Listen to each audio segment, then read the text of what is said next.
Hello, I'm Hunter Pfeiffer, and this is my English presentation over the article, "The COVID-19 Pandemic Shows We Must Transform the Global Food System."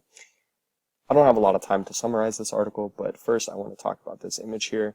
It shows people working in a large-scale meat factory, and I think that the caption really does summarize this whole article pretty much in word for word. It says, individually, we must stop eating animal products. Collectively, we must transform the global food system and work towards ending animal agriculture.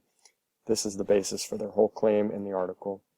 They first talk about what a zoonotic disease is, which is the basis for a whole pandemic. It is a disease that is spread from animals to humans. And then they go into their major claim here, which is that we should have more public discussions about the way we produce our food, and we must stop eating animal products, ending animal agriculture, and rewilding most of the world.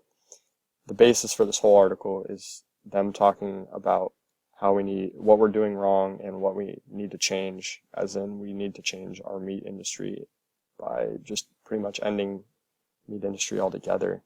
The first part I think here that they talk about, they say the problem isn't some people taste for seemingly strange delicacies, but rather global profit-driven meat-centered food system.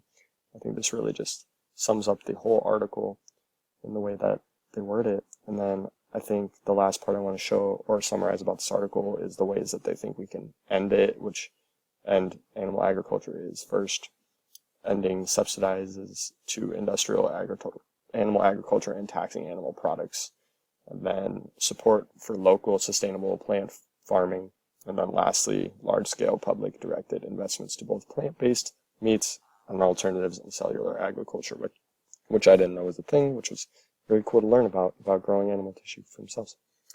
The rhetorical devices that I see used in this paper or in this article, are some logos, some ethos, but I think mostly pathos. I think pathos is the strongest, and they're really just trying to connect with the human emotion and about public health in the way that they word their very strong argument. My personal take is I do agree with most of the argument, but it is very strongly worded, and if I were to change something and take a different angle at it, I would change my claim here about ending animal agriculture altogether and maybe change it to something a little less dramatic, like maybe just cutting down on the amount of meat we do eat and consume, because it is kind of a big problem.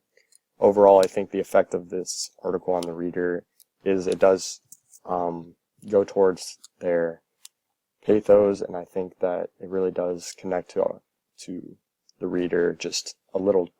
It is just a little too forward and dramatic. The last part I want to discuss is some of the experience I have with food and agriculture during these times. Food, I've been eating a lot because what else is there to do? And then on the agricultural side, I have driven around and seen farmers working and tractors and stuff. So I do have hope for that. I think they're trying their hardest, and I think everybody's just trying to stay safe. It's a hard time, and I think that this article and this pandemic really does show that we need to change the way we're thinking about eating.